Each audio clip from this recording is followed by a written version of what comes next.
வாசகமி காவேலன்னு நான் உங்கள் ரோகன்.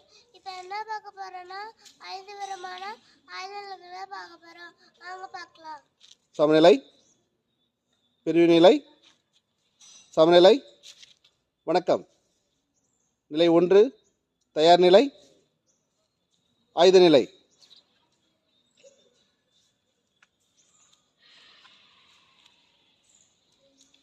சமநிலை. வணக்கம். நிலை 2 இடதுகால் முன்னிலை, தயார் நிலை, ஆயுத நிலை. சமநிலை. வணக்கம்.